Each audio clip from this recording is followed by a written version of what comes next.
Hi there guys, I'm just doing some bit of live streaming today. I've just got some frozen food I'm going to melt down and I'll feed the fish.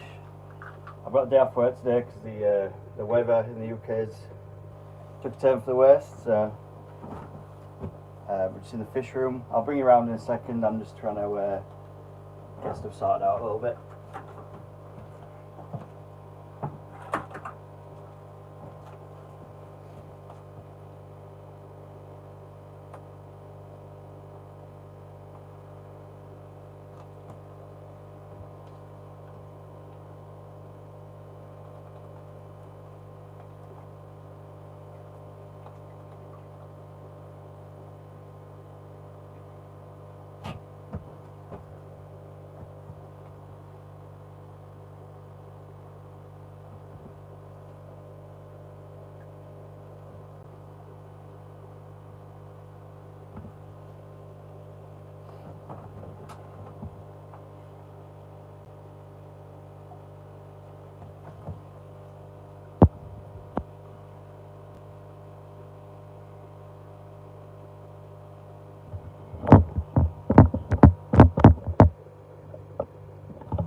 How are we doing, Only Oscars?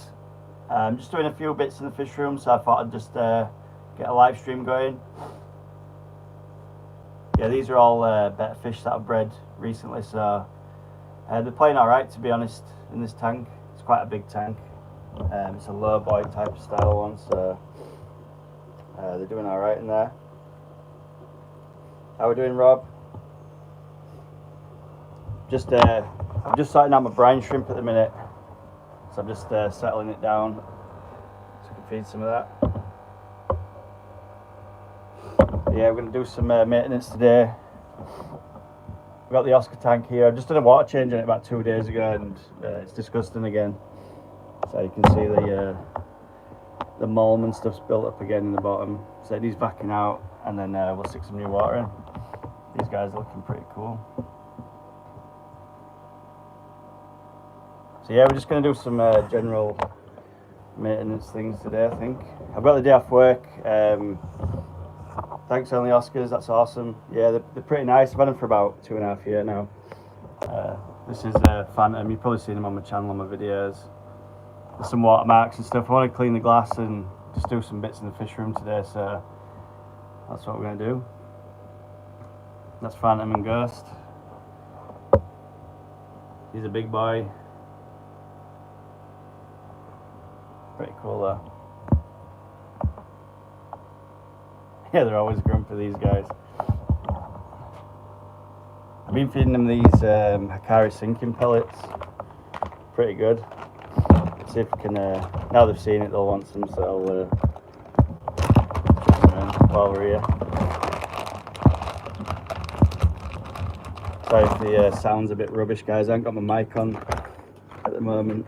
I'm just charging it up, so you can see they come straight for the pellets there.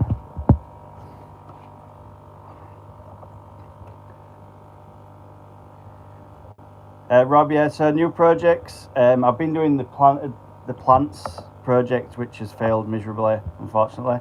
But I went to a person's house yesterday who was breaking down a tank, and I managed to get some tetras and a load of plants for free. So I'm going to be doing another plant experiment, hopefully in the near future. But I'm going to do them submerged instead of semi-submerged. Hopefully that'll work out a little better than the because the other one I've just actually broke it down a minute ago, just in here. So the plants are not in there no more. I've actually popped them just into this tank, but they all sort of melted back beyond saving. So I just broke it down. I'm going to use this as a plant storage tank. You can see some of the pots and stuff are just floating around, but we've got some decent plants off the guy that I spoke to yesterday. We've got some Java ferns off him, so got some of these nice Java ferns. Look pretty healthy, to be fair. He just brought the tank down because he's moving house. I'm not sure if it's on something, or it's just the roots that are all sort of intertwined. The roots didn't melt, no. I found that well, yeah, some of them did, to be fair. Some of the plants melted back entirely down to nothing, and then some were still alive. So the ones that were still going was the Liliopsis. I think it's Liliopsis, so it might be Sagittaria, dwarf Sag. And then we had some of this, I think that one was as some sort of Anubias, and I just put it in there sort of to float around. So the then two survived, but the crypt is totally gone. You can see there, the crypt's just totally gone to nothing. And then the other one just went to a big pile of mush. So we won't be doing them ones, but I got the Java fern off the guy yesterday. I got this plant, which I've never seen before. If you guys know what it is, just leave it in the chat there. But I've never seen this plant before, so I've just planted this one in. Again, this one here as well, I've never seen. I think it's some sort of crypt, maybe, I'm not sure. But I've just planted them in the substrate just at the front of this tank for now. I've got some Java fern, Wenty, I think. I'm not sure. No, that's the crypt in it. I'm not sure what this one is actually. Windeloff, that's it. And then we got this one just here, which I think could be water wisteria. So I have problems with non-rooted plants. They hate my water. Yeah, I found that at the beginning. the non-rooted plants. I just sort of floated around on the top until they got some sort of roots, and then I dropped them into the substrate then. But I feel like if your substrate's aged, you can grow pretty much anything. So I was struggling with like this one here, the Pogostemin I think it is, and then all of a sudden I turned down the lights a little bit, dropped some root tabs underneath it, and it's going real good now. So I'm not disturbing that one. I'm really tempted to cut it and replant it, but because it's growing so good, I'm going to let it hit the top of the water, so it's not far off now, but I'm going to replant that probably at a later date. And then also my, not my Java ferns, my Amazon sword plant there, that were really dying off. Now I put some root tabs, some API root tabs under that about a week ago. You can see that I've chopped the bottoms. So that's what I've been doing as well. I've just got the bucket here with some bad water and whatever, and I've chopped all these leaves off because they were obviously nutrient deficient with the lace sort of, you can see where they've sort of rotted through. So the nutrients were no good. So the API root tabs that I used seems to have brought it back to life. You can see, because it's a rosetta plant, it grows from the inside out, and it's sort of coming back. You can see the middle leaves are a hell of a lot better than the outside ones, and that's coming back as well. So I'm hoping with the root tabs in here, we should get some good growth again. I'll leave you with the man, the tripod game. One tank's this high, the other tank's higher. Hopefully the sound's not too bad, guys. It's their way. I'll just have to skip back on the comments a little bit to catch up with you.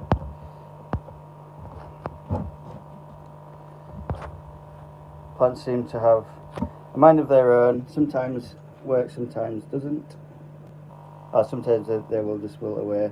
Yeah, I agree. It's just if the plants aren't happy for whatever reason, nitrogen or iron or whatever that's in the water, then you can struggle with growth then at that point, which is a real issue then for growing any type of plant. So root tabs is always a good option for me. I think the API ones are much better than sort of this type.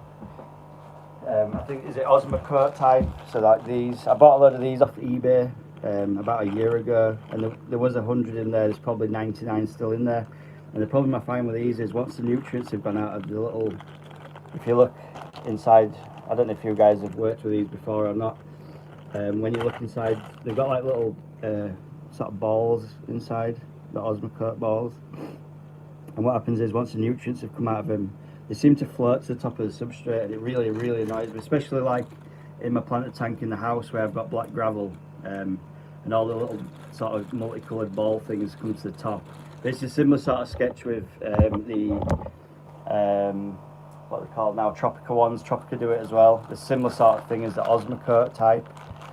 So I usually use the API because that's more of like a tablet form, and I don't have any problems with it coming up to the top of the substrate. Also, I find they seem to last a little bit longer than these. If I put these ones in, I'm putting them in sort of monthly, every couple of months. The API ones, maybe every 3 or 4 months. They seem to grow strong and healthy for that amount of time. And you'll start seeing, usually the Amazon sword, they'll go first. And then once you start seeing that, you know you need to sort of do all the rest of them. Rob's just saying, I've noticed the same thing happening to me. Yeah, it's a pain. It's a real pain. Especially if you're trying to keep a nice, I mean, these tanks that are in the fish room are mainly for breeding, and I just cultivate plants in them. Like this is not escaped. I've just sort of put plants in there. You can see they're all in the separate zones. So I've got Lindophilia sessiliflora at the back. I've got this Pogostemin there. Then there's a couple of Java ferns, some stems here, and I basically use this as like a cultivation tank for my main tanks that I have in my house. Mainly my rainbow tank. I'm sure you guys, well, a lot of you guys will have seen the rainbow tank on my channel. And I've been working on it really hard at the moment. I'm trying to breed the Praecox rainbows and the blues still for my rainbow aquarium, because I've got the Bozemanis in there, or Bozemanai, or whatever you want to call them, because there's about 20 names for them. Everyone seems to pronounce that fish differently. I'm not sure why, but yeah, they do okay. So I'm going to get some brine shrimp siphoned off, guys, anyway, and I'll feed this ram tank because these guys absolutely hammer the brine shrimp.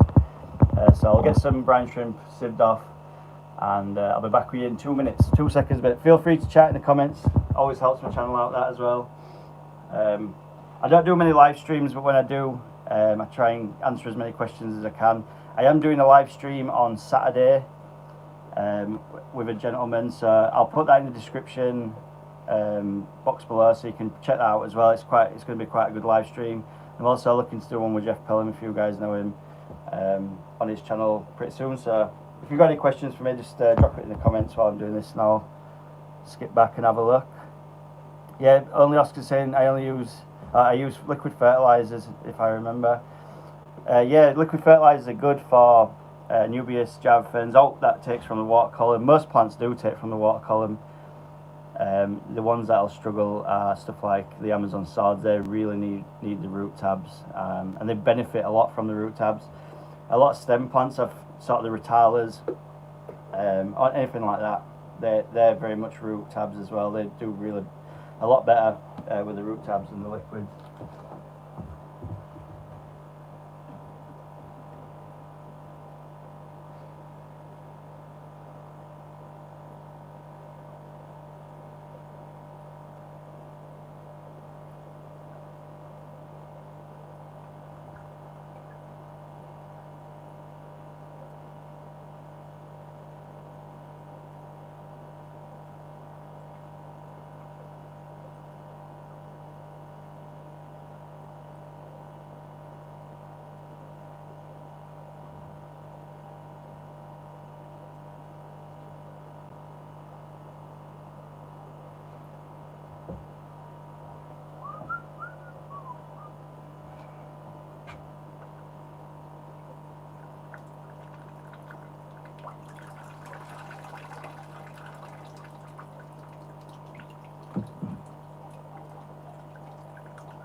That's the brine shrimp done.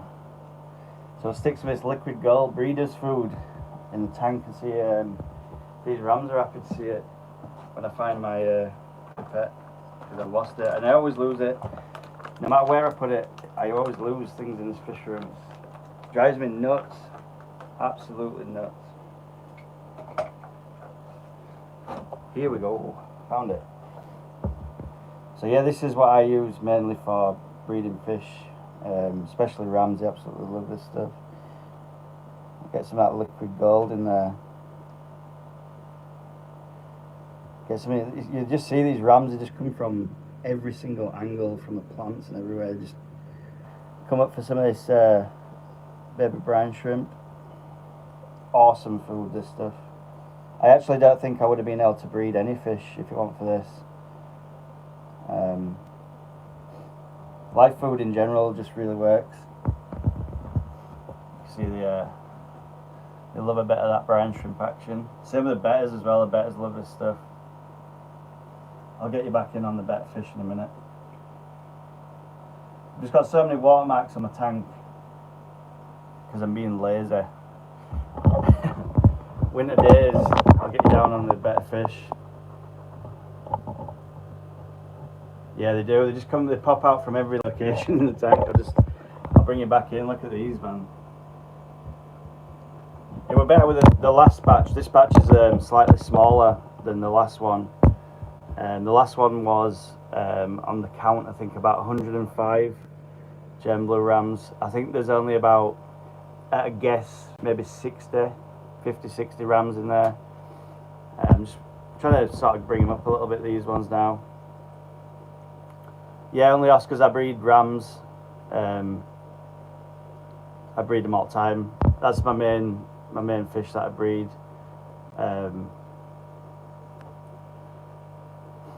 So I only have to say my last 2 baby brine shrimp hatches didn't hatch. Had to check it. So I use a formula for mine now. I didn't used to. I used to dump it all in the hatchery and just hope for the best.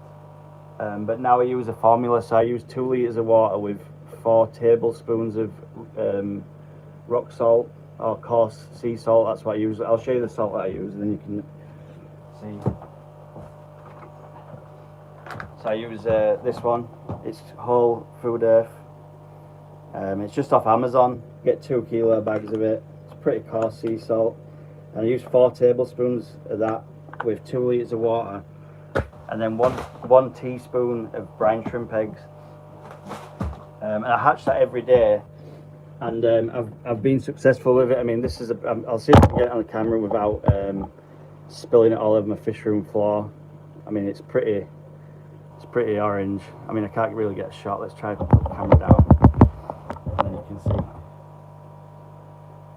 there's a little bit of duckweed in there, but it's really good brine shrimp. Like there's a few little eggs in there, you can sort of see it, but it works for me, that formula. And I just use this brine shrimp hatcher then.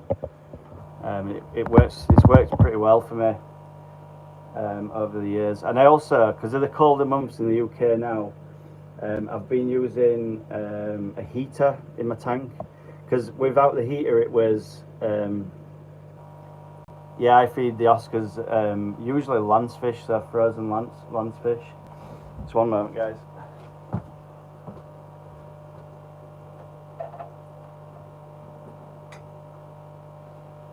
Yeah, so I've been putting a heater in my brine shrimp hatchery, which I've never done before, but this is my first fish room, so I noticed the temperature about 19 degrees air temperature in the fish room, and it would just drop in a little bit cold in the brine shrimp hatcher. So I've just put a cheap little 25 watt heater in there, and it does have a slot on the top. I'll show you, and then you can see.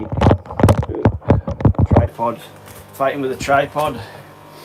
So this is the hatchery that I use. You guys will have seen it a million times. There's this one. Let's turn the light off. I have the light just underneath, and then this is the lid for it just here. That's the reason I've got this jar as well. I'm doing a little project with see if I can grow up brine shrimp, but I'm not sure if it'll work. So I just have a 25 watt heater in the top, and I keep the temperature at about 28 degrees Celsius. Sorry, I'm zoomed in really far, so you can just see there. That's a little bit cool because it's been in there, but if I put it in this water, we'll see if we can get a temp on the brine shrimp hatcher. It's usually about between 20, I think it's between 26 and 30. Anything over 30 you'll have a bad hatch, and anything below 26 you'll have a bad hatch usually. I don't use any sort of bicarbonate soda or anything like that. I just use straight tap water. My pH from my tap's 6.5. There's 0 hardness. It's basically RO water, my water. There's no, we do have a tiny bit of chlorine where I live. The water that goes into the big reservoirs that feed the properties here comes through peat moss, so it's actually like filtered water by the time it gets into the reservoirs. But yeah, if you just look here, blah blah blah blah. So we're just at 27 degrees now. But you can understand I don't have the heater in at the moment, and I've drained out half the water. So basically, I mean, if you're sticking around 28 degrees, I've got the rubber band on there because I lost a little red tab that comes with it. If you stick around 28 degrees, you'll pretty much get a good hatch. Anything over 30 degrees is real bad. Yeah, just check the temperature. Temperatures, basically brine shrimp eggs need heat, water and salt to hatch. And if they're not hatching, one of the components of them 3 are off. So I was having trouble with salt because I was buying sort of the powdered salt for a while, and I had 2 kilos of the powdered salt. I've actually ordered it by accident. I bought 2 kilos of the powdered salt, and I was using coarse salt before. So we're putting in the same spoonfuls, the same measurements. I was putting too little salt in the into the brine shrimp hatcher, and it was giving me bad hatches constantly. And I realised I must have been, putting one of the 3 in wrong. I adjusted the salt, and then I checked the temperature, and I realised that my fish room was actually the air temperature, because of the cold weather outside, was slightly cooler, because this is away from my house. This is independent, like an independent building, away from my house. So the only heating it has is a small radiator, which keeps a constant temperature of about 19 degrees in any weather. But in the summertime, it was getting up to like 30 degrees air temperature in the fish room. And obviously with the cold weather outside, we're going down to like, well, the other day it was nearly -11 or -10 outside. So the radiator was struggling to keep the temperature in the fish room higher than sort of 19 degrees. So with the heater now, I've got the temperature in the Ziss brine shrimp hatcher well up at 28 now, which has helped me a million times. Just looking at stuff like that, the temperature, the salt amount is mainly the key. And obviously the water volume, because you won't want to put 4 tablespoons of salt into an egg cup of water, because it'll just be the salinity will be way too high. Right, we'll check out if these guys want some brine shrimp anyway, once I've found my pipette again, because I've lost it. Oh my god. Literally any time I move in this fish room, I lose something. Every single time.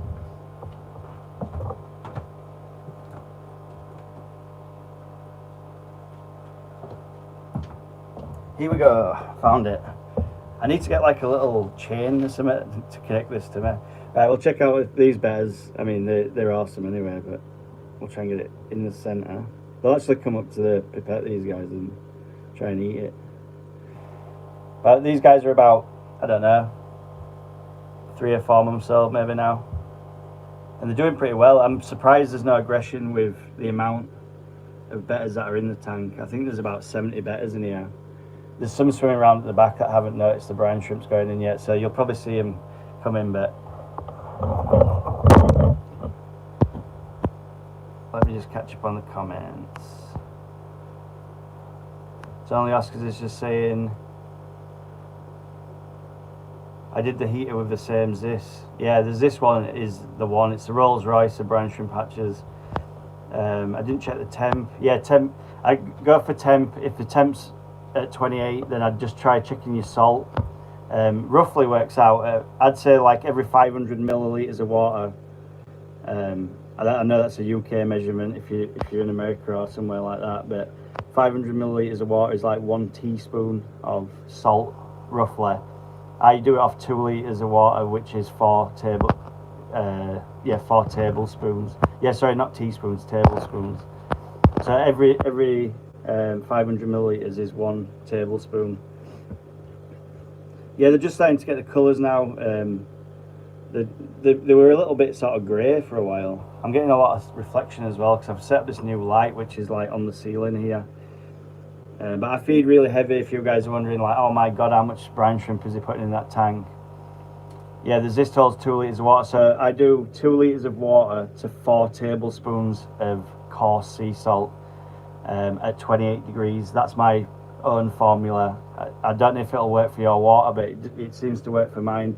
You do get a couple of unhatched eggs every now and again, and usually I get the unhatched eggs when the temperature swings. So if say for instance I didn't have the heater in there, if the temperature dropped too low, or if it was summertime and I had the heater in and it was going well over 30 degrees, 30 degrees seems to be the milestone mark. Anything over 30 degrees, you've got absolutely no chance. It'll just kill all the brine shrimp. And anything below, I'd say 26 is too cold, and it'll take 48 hours to hatch. They will hatch, but they take 48 hours. With the 28 degrees and that salt content, I can hatch this amount of brine shrimp. I put this on yesterday morning, so it took me probably about 21 hours, something like that. And these brine shrimp are hatched. I could have left them a little bit longer. There was a few eggs unhatched, but I'm impatient, and I like to set up my brine shrimp hatcher in the morning for the next day. So I like to I'll separate the eggs out and then just do it again. And when I pour it through I've got a Ziss sieve as well, which I use to separate the brine shrimp into a jug. And then once I've got it in the jug, I'll just pour it until the eggs at the bottom, the ones that would sink, stay in the jug, and then the rest of it I put into another container. And whatever eggs are left in the water then in the jug, I'll just throw it into the next day's hatch, and usually they'll hatch out on the second day then. But yeah, there's also a ghost knife fish in here. He's not very social though, and he likes to stay in his little cave at the back. I've had no problems with nipping fins or out like that, but I tend to target feed my ghost knife. What I'll do is I'll just cut a bloodworm cube in half and I'll just throw it in his little cave, and then the better fish usually leave the bloodworms alone because there's a 7-inch ghost knife in there, and he'll just eat that in his little cave at the back. So he's still a juvenile, so he's not big enough to eat these yet, but he's big enough to eat bloodworms. Right, we'll have a look at another tank, shall we? I'll just stick some lights on. We're getting a bit of reflection because of the tank setup. The way I've got the tank set up is across from each other, so I've been turning off the lights as we go. I've got like these taper plugs, so I can just click that and it turns the row on at the back there. And I've just got another one under here which turns these ones on at the bottom. Yeah, so the project that we're looking at over here is again brine shrimp related. Every day I put this heater in there, and I noticed basically I don't turn the heater off, I just leave it, and I don't want it to explode, so I put it into this jar. But I've got a little Hygge heater in here as well, and I've just put some air on, and it goes a bit green water because of the light here, so this turns green eventually. I've actually just cleaned it out. So every time I put this lid from the brine shrimp hatcher in there, there's little brine shrimp swimming around, and I was just thinking to myself, what if I make this jar with the same salinity as the brine shrimp hatcher is, and then any brine shrimp that go into the jar off the lid might grow into adults, which is just a bit of an experiment, something to do. So I'm doing that as a bit of a thing. I might do a video on it at some point. We'll just have to wait and see, I guess. If you guys have been watching the channel, we set up this little shrimp tank. I won't show it too much now, but I'll show you in a moment. I feed this with the same Hikari cichlid pellet as the Oscars. I know it sounds ridiculous, little shrimp getting Oscar food. But if I just pop one of these in, we'll come back to this tank in about 10 minutes. I set up this little shrimp tank. I've never been able to grow Java moss, and in the shrimp tank, they keep it so clean. The Java moss is actually, that would fall into bits with hair algae and everything, and wasn't growing. And there's a little piece here that I found as well, which was absolutely tiny. It was just like one piece. I've just been cutting it and adding it, and this is started to grow real nice. So if I drop one of these Hikari, I only do one little pellet thing. I'll drop this in the front here. You can see it's going down there, and we'll come back to this in a minute because you'll see the amount of shrimp that's in this tank is insane. They all hide under this coconut, they're all around the wood, but you put one of these little pellets in and you come from nowhere, and there's tons of them. What else can we look at? Oh, these are the tetras that I got from the guy yesterday.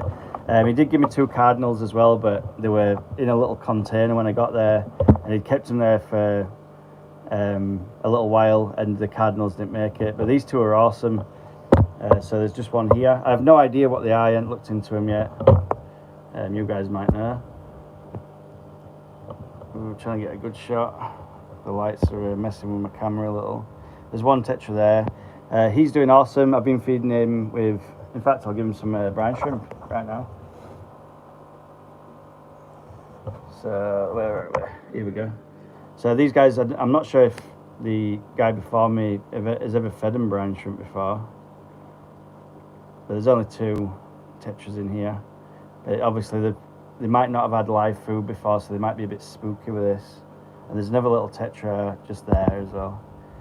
But this food's like super protein rich.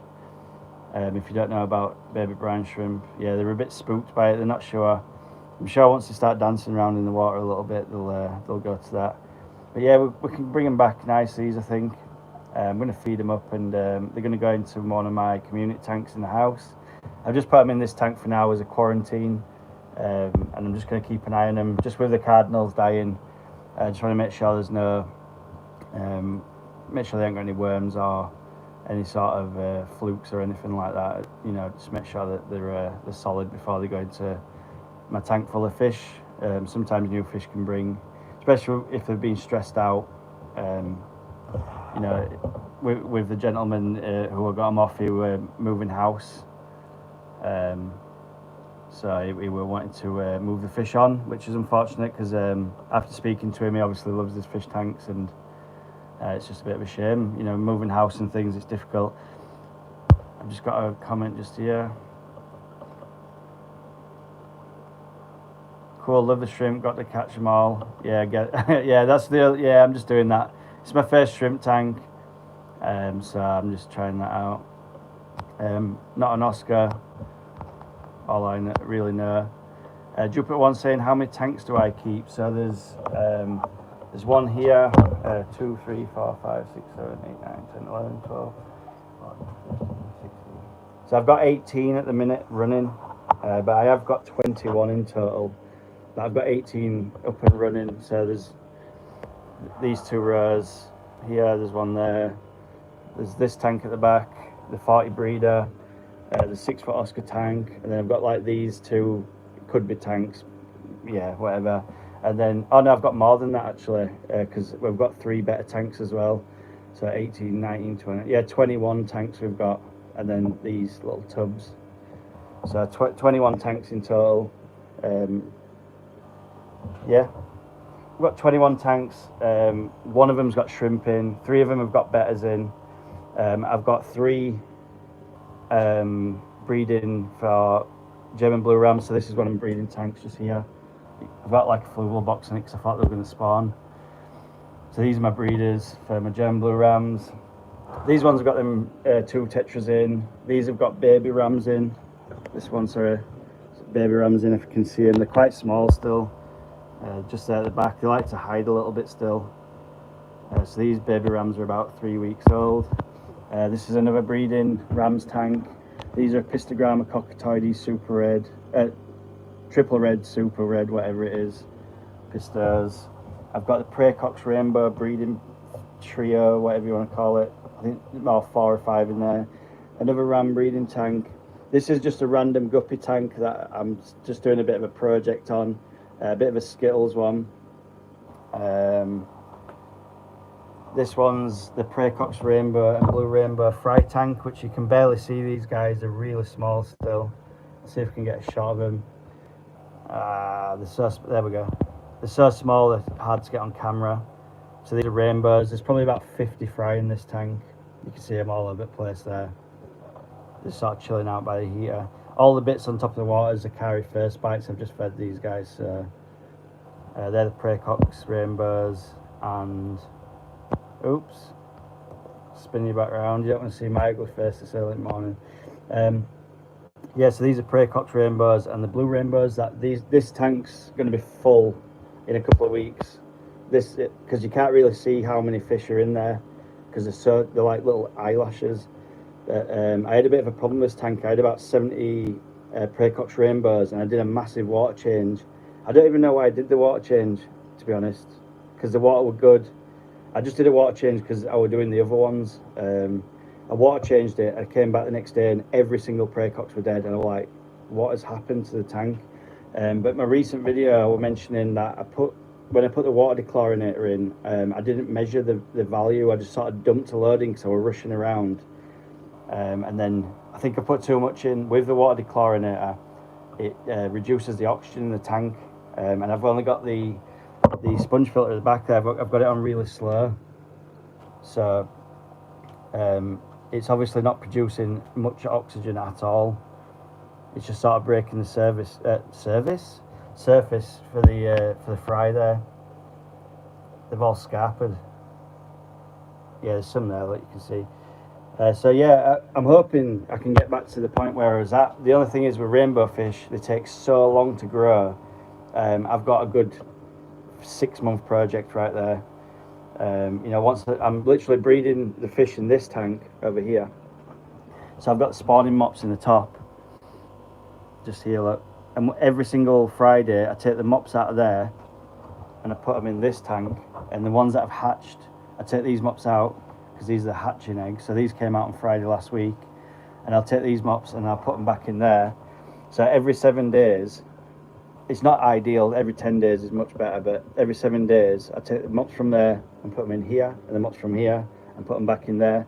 And then you'll find, if I can get my tripod set up, so the video is Friday, I'll try and get you a shot of some of the eggs. Guaranteed there'll be eggs on these mops, because these guys just breed like crazy.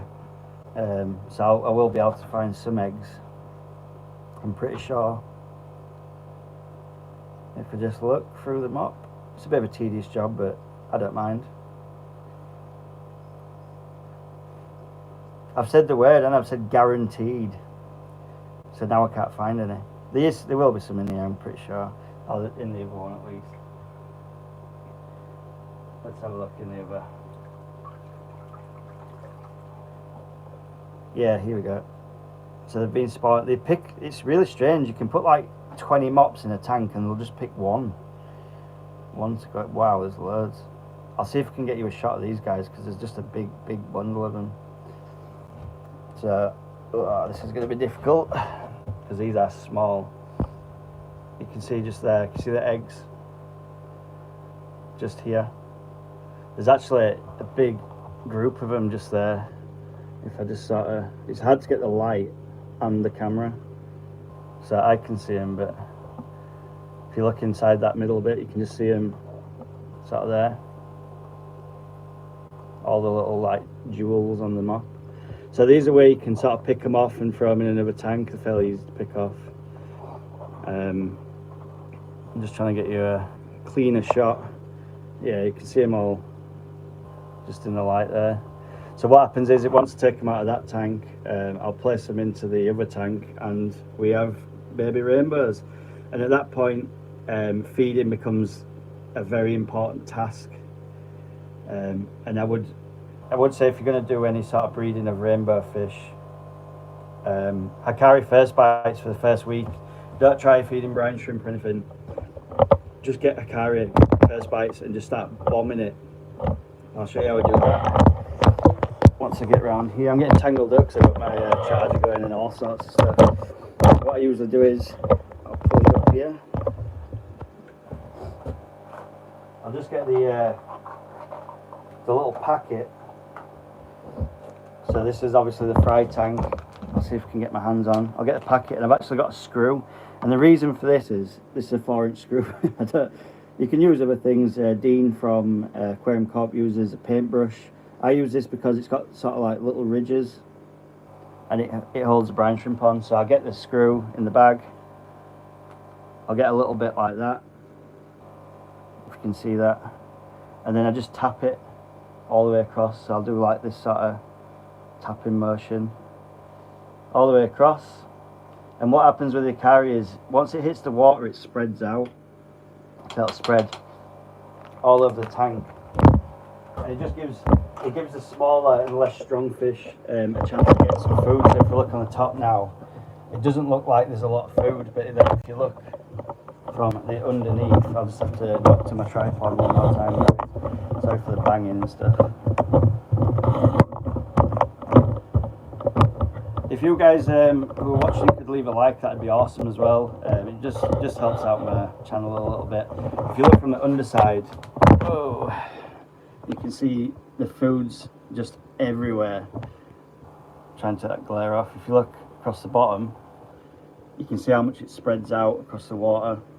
And then the fish, if I can get a shot of these guys, again, super tiny fish,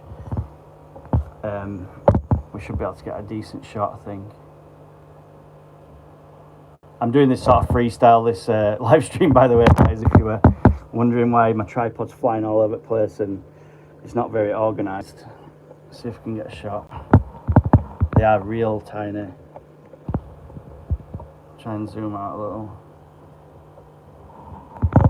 Yeah, it's so difficult to film because of the size of the fish. There we go. If you can just see them there. I know it's going to be blurry, I'm at max zoom. Like, just, and I'm sort of holding the tripod and it's shaking all over the place.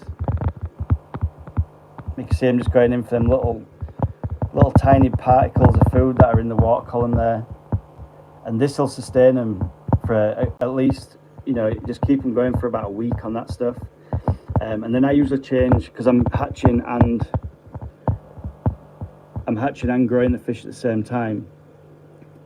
I'll just start putting in a couple of little drops of baby brine shrimp for the bigger ones, and I'll just reduce the Hikari first bites down, so obviously it doesn't foul the water in the tank, and the smaller fish then can get some of them little bits that are floating around the water column. And it's worked for me. I bet I've bred over 1,000 prey cocks now, and I've bred easily 500 blue rainbows as well with this method, and it works really well. I actually do all my rams the same way, and I'm well into over 1,000 rams now. You can just see the little guys just tooting around for them little bits of food, which really helps. Oh, the shrimp are back. So yeah, here we go. This is the shrimp tank, and there's loads of like adults in there now. There's loads of tiny babies that you can barely see. These just cherry shrimp and some Bloody Mary shrimp, I understand. I'm not a shrimp guy, so this is my first tank. You can see just here on the back, this one's egg bound, so it's got the eggs just underneath, so that's ready to hatch. They're ready to hatch out, and they do around 30 eggs at a time. You can see the I started this tank off with like 5 shrimp, and now I've took a lot out. Nearly all my tanks have got shrimp in now, just cleaners, but they're doing really well. And that's just from that one little piece of Hikari carnivorous pellet, whatever it is. And every now and again I'll just drop a bit of the Hikari first bites in here as well. They seem to go wild for that, especially the smaller ones, like these little guys that are not getting in so much on the action. You can see that little tiny guy there. They don't seem to go for the food with the adults, like they'll wait a little bit. You can see there's absolutely tons of these guys. I think the ones with the red legs are the Bloody Marys, and the one with the clear legs are cherry shrimp. I'm not 100% there. Oscar's only saying so cute, multi-hatching, and wow. And Jupiter one saying his Oscars. I'm in the what? Near the outer space centre. Nice.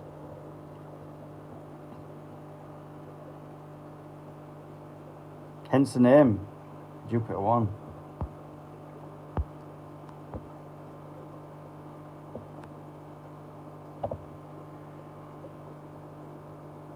Only Oscars. Jupiter one, do you live in Jupiter?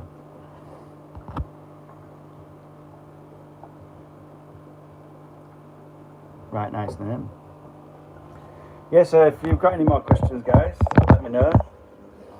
We've got loads of brine shrimp left. We should feed some more of this. There's tons of it. Absolutely tons. I'd like to go inside, but my children are also off school today because of the icy conditions. It went from snow to ice, and that's not fun in England because we're just not ready for it. You Canadian folk will be laughing at us because you guys deal with it every day, and we drive around with rain tyres on our cars, and the majority of the UK just comes to a standstill if there's any sort of snow.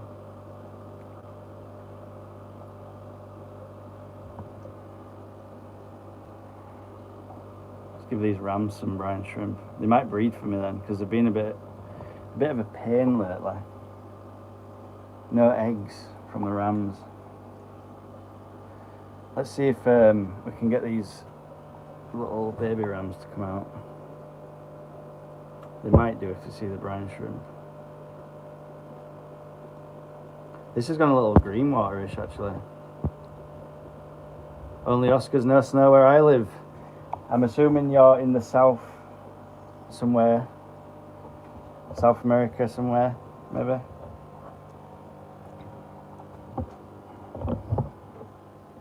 I always forget where people are from. Texas, Arizona, are they the warm states, aren't they? I'm not sure. They're certainly warmer than where I live. I live in the north of England, so we get a mixture of severe rainfall and cold, usually. So I live in a place called West Yorkshire, which is sort of in the middle of the UK, but I live on the near the Pennines, which is a national park here. California, yeah, that's a lot warmer than where we live. I've only been to Florida. I've been to Miami in the States. I've never been anywhere else. I'd like to try Seattle. California is a good spot I'd like to try. I'm into sort of country music, so Texas has have to be on the list. But yeah, I want to try some of you guys have got some really good fish shows over there. Compared to the UK, we don't have any sort of shows or anything, or aquascaping competitions or anything like that. So it's a bit poor really for fish in the UK.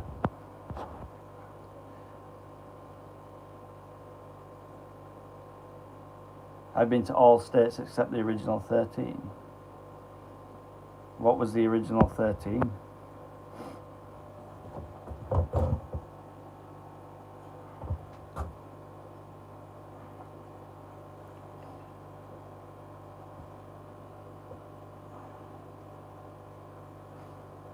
I'd like to do a road trip. That's what I think I want to do. If I come to America again, East Coast basically.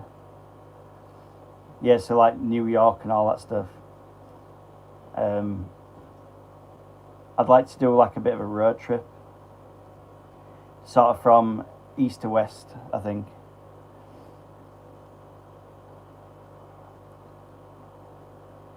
That'd be pretty cool. I think you'd have to hire a car and maybe just travel state to state. That'd be a good idea. The problem is I don't know where the rough places are, so I'd probably end up driving into sort of like South Central or something like that and get myself shot.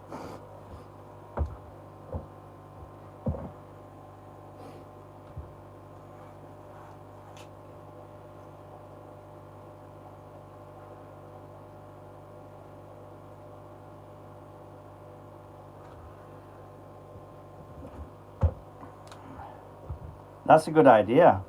Travel by train. Yeah, that'd be nice. I really like I'd like to see the countryside and Arizona and stuff like that. I think that's. I'm not too much bothered about the cities that much. I prefer to see the countryside of it.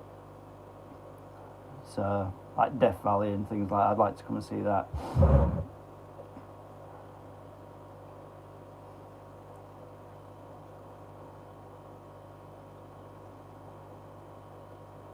But we went to, yeah, I'd love to see the Arizona, that stuff like that. That's anything that sort of the Grand Canyon, tourist places I'd want to see as well.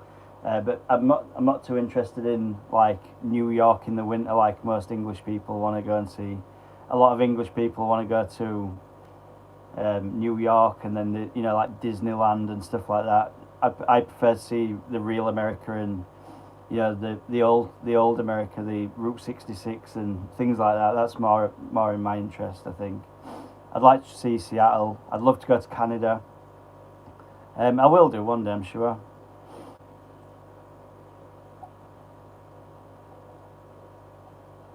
Yeah, man-made sites.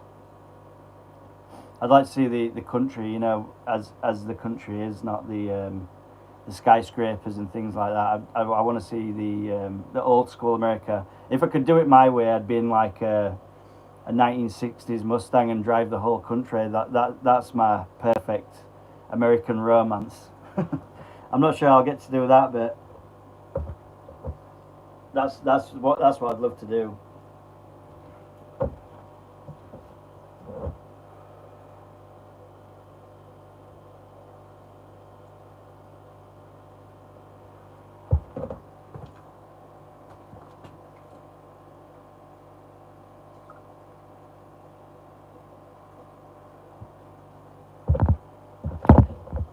Right guys, I think I'm going to knock it off this stream, but thanks for joining in.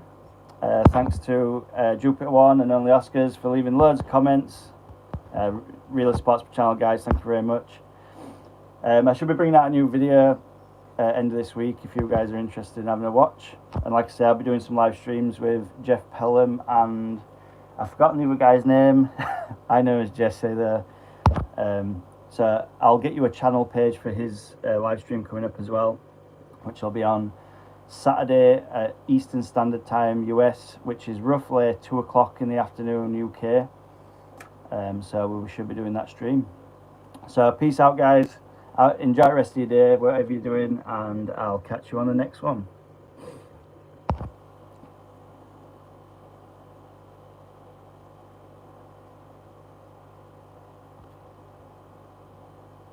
Have a good day, guys.